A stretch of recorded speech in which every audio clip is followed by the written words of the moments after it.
Hello friends, आज के इस वीडियो में हम बात करने वाले हैं मैप मेथड के बारे में, जो कि स्ट्रीम एपीआई का एक बहुत ही इम्पोर्टेंट मेथड है।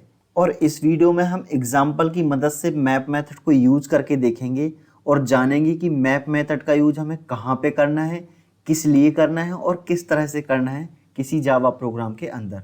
तो अगर आपने स्ट्रीम एपीआई से रिलेटेड पिछले वीडियोज़ नहीं देखे हैं तो मैंने लिंक आई बटन में दे दिया है, आप वहां से जाके पिछले वीडियो देख सकते हैं ताकि आपको मैप मेथड को समझना और भी आसान हो जाएगा। तो चलिए आगे बढ़ते हैं इस वीडियो में और एग्जाम्पल की मदद से हम समझते हैं मैप मेथड के बारे में। तो मैं सबसे पहले आपको बता दूं कि ये जो मैप मेथड है, मैप मेथड का बेसिक यूज है किसी भी टाइप की स्ट्रीम के ऑब्जेक्ट्स या एलिमेंट्स को ट्रांसफॉर्म करना किसी दूसरे फॉर्म में। यानी कि किसी भी टाइप की स्ट्रीम के जो ऑब्जेक्ट्स और एलिमेंट्स होंगे उनको किसी दूसरे फॉर्म में बदल सकता है, ट्रांसफॉर्म कर सकता है किसी ऑपरेशन की मदद से। और ये जो मैप मेथड है ये स्ट्रीम इंटरफेस के अंदर ही डिक्लेयर है। जिस तरह से अदर स्ट्रीम एपीआई के मेथड है वो स्ट्रीम इंटरफेस के अंदर डिक्लेयर है, उसी तरह से मैप मेथड भी स्ट्रीम इंटरफेस के अंदर ही डिक्लेयर है। और ये जो मैप मेथड है ये भी इंटरमीडिएट ऑपरेशन परफॉर्म करने के लिए यूज होता है किसी भी टाइप की स्ट्रीम के ऑब्जेक्ट्स या एलिमेंट्स के साथ। तो यहाँ पे एग्जाम्पल की मदद से हम यूज करके देखते हैं मैप मेथड को। तो देखिए मैन प्रोग्राम के अंदर मैंने एक सिंपल सी लिस्ट बना रखी है इंटीजर टाइप की, और इस लिस्ट में मैंने कुछ एलिमेंट्स को ऐड कर रखा है।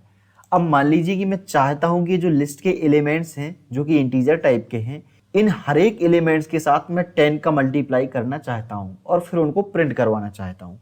तो ये काम करने के लिए मेरे पास जावा में बहुत सारे ऑप्शन हैं। मैं किसी भी तरह का लूप यूज करके इस लिस्ट के जो एलिमेंट्स हैं इनको इटरेट करवा सकता हूँ, और इटरेट करवाने के दौरान इन एलिमेंट्स के साथ 10 का मल्टीप्लाई कर सकता हूँ और उन्हें प्रिंट भी करवा सकता हूँ। लेकिन यही काम हम करेंगे स्ट्रीम एपीआई की मदद से, और खासकर स्ट्रीम एपीआई के अंदर जो मैप मेथड है उसकी मदद से। क्योंकि मैप मेथड क्या करता है, किसी भी स्ट्रीम के एलिमेंट्स या ऑब्जेक्ट्स को ट्रांसफॉर्म करता है, किसी दूसरे फॉर्म में बदलता है, वो भी किसी ऑपरेशन की मदद से।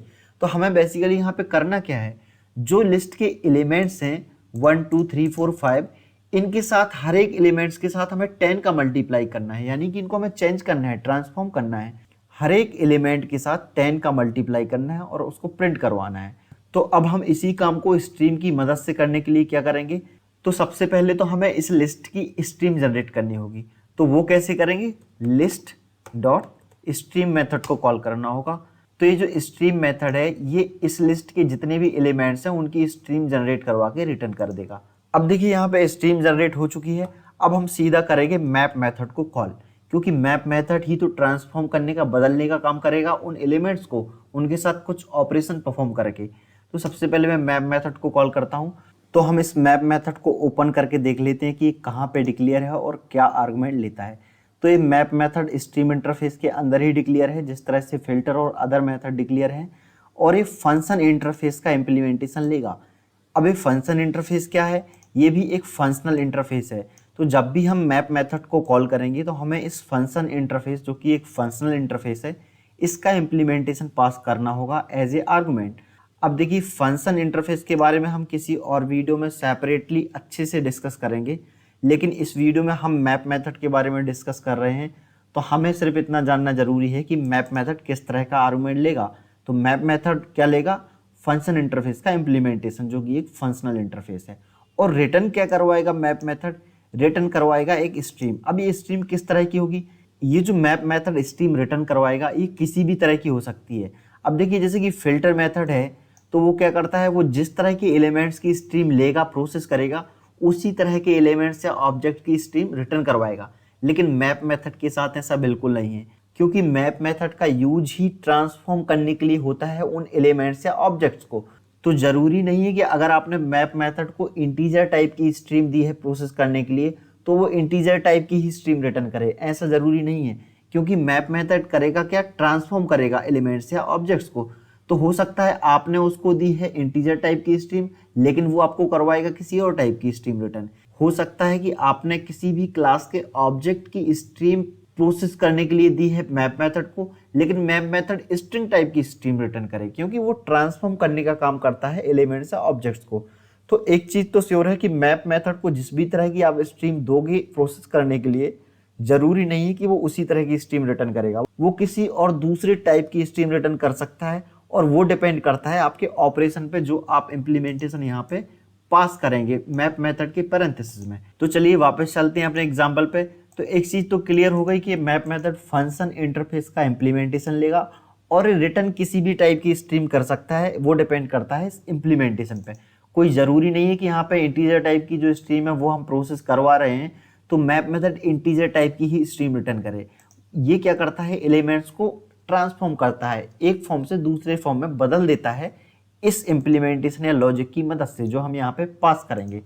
तो हमें यहाँ पे बेसिकली करना क्या है, जो मैप मेथड के पास स्ट्रीम आई है प्रोसेस होने के लिए, उस स्ट्रीम के एलिमेंट्स के साथ हमें हर एक एलिमेंट के साथ 10 का मल्टीप्लाई करना है और फिर उस स्ट्रीम को वापस रिटर्न करवाना है। अब हमें यहाँ पे करवाना क्या है बेसिकली मैप मेथड से, इस स्ट्रीम के जो भी एलिमेंट्स मैप मेथड के पास प्रोसेस होने के लिए आए उन हर एक एलिमेंट के साथ 10 का मल्टीप्लाई हो, और उसके बाद फिर मैप मेथड क्या करेगा, हर एक एलिमेंट्स के साथ 10 का मल्टीप्लाई करके उसकी एक नई स्ट्रीम बना के रिटर्न करवा देगा। तो इसके लिए हमें कुछ इस तरह से लॉजिक लिखना पड़ेगा, लैम्डा एक्सप्रेशन के फॉर्म में ही हमें पास करना पड़ेगा इम्प्लीमेंटेशन।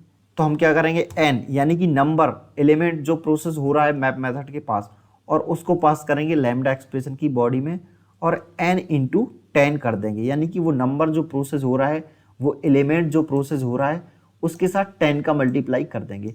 बस इतना कोड लिखना है हमें, n यानी कि वो नंबर जो प्रोसेस हो रहा है वो एलिमेंट, उसको हमने पास किया लैम्डा एक्सप्रेशन की बॉडी में और यहाँ पे उसका मल्टीप्लाई कर दिया 10 से। तो अब मैप मेथड क्या करेगा, जितने भी एलिमेंट इसके पास प्रोसेस होने के लिए आएंगे उन हर एक एलिमेंट को क्या करेगा, 10 से मल्टीप्लाई करेगा और फिर 10 से मल्टीप्लाई करने के बाद एक नई स्ट्रीम बना के रिटर्न कर देगा। तो अब यहाँ पे हमारे पास वो स्ट्रीम आ जाएगी जिसमें हर एक एलिमेंट के साथ 10 से मल्टीप्लिकेशन हो चुका होगा। अब इस स्ट्रीम को क्या करना है, हमें प्रिंट करवाना है फॉर ईच मेथड की मदद से। तो वो कैसे करवाएंगे, सिंपल सिस्टम डॉट आउट और रेफर कर देंगे यहाँ पे प्रिंटलन मेथड को। तो ये फॉर ईच मेथड क्या करेगा, जो भी स्ट्रीम मैप मेथड रिटर्न करेगा उस स्ट्रीम के हर एक एलिमेंट्स को 1 बाय 1 यहाँ पे प्रिंट करवा देगा प्रिंटलन मेथड की मदद से। तो इसको एक बार रन करके देख लेते हैं इस प्रोग्राम को और देखते हैं कि क्या वाकई में जितने भी एलिमेंट्स थे इस स्ट्रीम में उनके साथ 10 का मल्टीप्लाई हुआ है या नहीं। तो यहाँ पे इसको रन करके देखते हैं। तो देखिए 10, 20, 30, 40, 50 यानी कि हर एक एलिमेंट के साथ 10 का मल्टीप्लाई हो चुका है, और वो किसकी मदद से हुआ है, मैप मेथड की मदद से।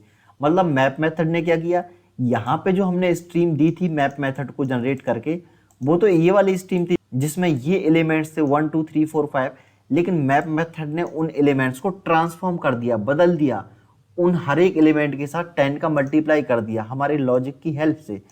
तो देखिए यही काम बेसिकली करता है मैप मेथड कि जो भी स्ट्रीम के एलिमेंट्स प्रोसेस होने के लिए उसके पास आएंगे वो उसको ट्रांसफॉर्म कर देगा, किसी दूसरे फॉर्म में बदल देगा इस ऑपरेशन की मदद से, जो भी हम ऑपरेशन या इम्प्लीमेंटेशन यहाँ पे पास करेंगे।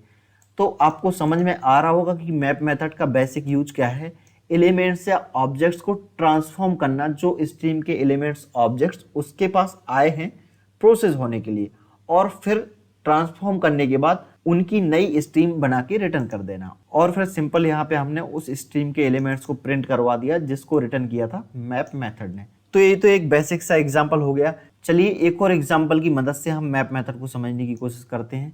तो चलिए यहाँ पे फिर से मैं एक बार लिस्ट बनाता हूँ और इस बार मैं स्ट्रिंग टाइप की लिस्ट बनाऊंगा जिसमें हम कुछ स्ट्रिंग टाइप के एलिमेंट्स को ऐड करेंगे।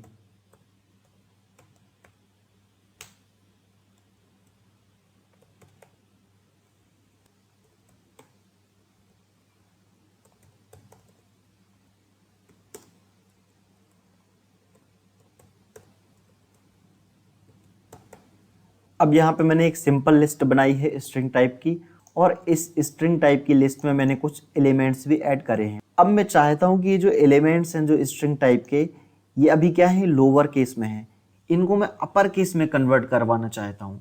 तो अब देखिए एक तरह से मैं करना क्या चाहता हूँ, ट्रांसफॉर्म करना चाहता हूँ इन एलिमेंट्स को, यानी कि लोअर केस से अपर केस में बदलना चाहता हूँ। तो ये काम भी हम मैप मेथड की मदद से बहुत ही आसानी से कर सकते हैं। इसके लिए हमें फिर से इस लिस्ट के एलिमेंट्स की स्ट्रीम जनरेट करनी होगी। तो वो कैसे करेंगे, लिस्ट डॉट स्ट्रीम मेथड की मदद से हमने क्या किया, स्ट्रीम जनरेट करवाई इस लिस्ट के एलिमेंट्स की। अब स्ट्रीम जनरेट होने के बाद हम फिर से वैसे ही मैप मेथड को कॉल करेंगे और अब देखिए मैप मेथड में हमें क्या करना है, ट्रांसफॉर्म करवाना है, यानी कि इन एलिमेंट्स को, जो भी एलिमेंट्स की स्ट्रीम मैप मेथड के पास आएगी, इनको हमें अपर केस में कन्वर्ट करवाना है। तो अपर केस में कन्वर्ट करवाने के लिए क्या करेंगे, तो जो भी एलिमेंट्स प्रोसेस हो रहा होगा मैप मेथड के पास, हमें क्या करना है, उसको पहले लैम्डा एक्सप्रेशन की बॉडी में पास करना है और फिर एस यानी कि वो एलिमेंट स्ट्रिंग टाइप का जो प्रोसेस हो रहा है, और क्योंकि ये जो एलिमेंट्स है ये स्ट्रिंग टाइप का होगा तो इसकी मदद से हम क्या कर सकते हैं, सीधा टू अपर केस मेथड को कॉल कर सकते हैं। तो यहाँ पे क्या होगा, इस स्ट्रीम के जितने भी एलिमेंट्स प्रोसेस होने के लिए आएंगे मैप मेथड के पास, देखिए जितने भी एलिमेंट्स हैं इनको पहले अपर केस में कन्वर्ट करेगा। अपर केस में कन्वर्ट करने का लॉजिक हमने इसमें पास कर दिया है, यानी कि एस यानी कि वो स्ट्रिंग या वो एलिमेंट जो प्रोसेस हो रहा होगा, और फिर उसको लैम्डा एक्सप्रेशन की बॉडी में क्या किया, हमने अपर केस में कन्वर्ट करवाया S dot to upper case. तो अब जितने भी एलिमेंट्स उस स्ट्रीम में होंगे जो मैप मेथड के पास प्रोसेस होने के लिए आएंगे, उनको क्या करेगा मैप मेथड, अपर केस में कन्वर्ट करके और उनकी स्ट्रीम बना के रिटर्न करवा देगा। अब अपर केस में कन्वर्ट होने के बाद जो स्ट्रीम बन के रिटर्न होगी उसको हमें क्या करना है, फिर से प्रिंट करवाना है उस स्ट्रीम के एलिमेंट्स को फॉर ईच मेथड की मदद से। सिस्टम डॉट आउट और प्रिंटलन मेथड को रेफर करके प्रिंट करवा देंगे उस स्ट्रीम के सारे एलिमेंट्स जो स्ट्रीम मैप मेथड ने रिटर्न की होगी, और वो स्ट्रीम आएगी किसके पास, फॉर ईच मेथड के पास। तो फॉर ईच मेथड एक एक एलिमेंट्स को उस स्ट्रीम के प्रिंट करवाएगा प्रिंटलन मेथड की मदद से। तो चलिए इसको भी एक बार हम रन करके देख लेते हैं। तो देखिए जैसे ही मैंने रन किया तो क्या हुआ, यहाँ पे जितने भी एलिमेंट्स थे इस लिस्ट में वो सारे अपर केस में कन्वर्ट होने के बाद प्रिंट हो गए। तो ये अपर केस में कन्वर्ट करने का काम किसने किया, इस मैप मेथड ने। यानी कि यहाँ पे जब स्ट्रीम जनरेट हुई थी तो ये तो सिंपल थी, इसमें लोअर केस वाले ही एलिमेंट्स थे, लेकिन जैसे ही मैप मेथड के पास वो स्ट्रीम आई तो मैप मेथड में हमने वो लॉजिक लिख रखा है अपर केस में कन्वर्ट करने का। तो मैप मेथड ने एक एक करके जितने भी एलिमेंट्स थे उस स्ट्रीम में उनको अपर केस में कन्वर्ट किया और फिर से एक नई स्ट्रीम बना के रिटर्न कर दी। और जो स्ट्रीम मैप मेथड रिटर्न करेगा वो कहाँ पे जाएगी, फॉर ईच मेथड के पास। तो फॉर ईच मेथड एक एक करके उस स्ट्रीम के एलिमेंट्स को प्रिंट कर देगा। तो इस तरह से कुछ मैप मेथड वर्क करता है किसी भी स्ट्रीम के एलिमेंट्स को ट्रांसफॉर्म करवाने के लिए, एक फॉर्म से दूसरे फॉर्म में बदलने के लिए। तो इस वीडियो में हमने बहुत ही बेसिक एग्जांपल्स की मदद से समझा कि मैप मेथड का यूज हमें कहाँ पे करना है, किस तरह से करना है और किस लिए करना है। इसी तरह से हम अगले वीडियो में किसी क्लास के ऑब्जेक्ट को भी ट्रांसफॉर्म करवा के देखेंगे मैप मेथड की मदद से किसी एग्जाम्पल के थ्रू। तो आज के इस वीडियो में इतना ही। उम्मीद है आपको एक बेसिक आइडिया आ गया होगा मैप मेथड के बारे में कि मैप मेथड का यूज हमें कहाँ पे और किस लिए करना है। तो मिलते हैं अगले वीडियो में, तब तक के लिए बहुत बहुत धन्यवाद।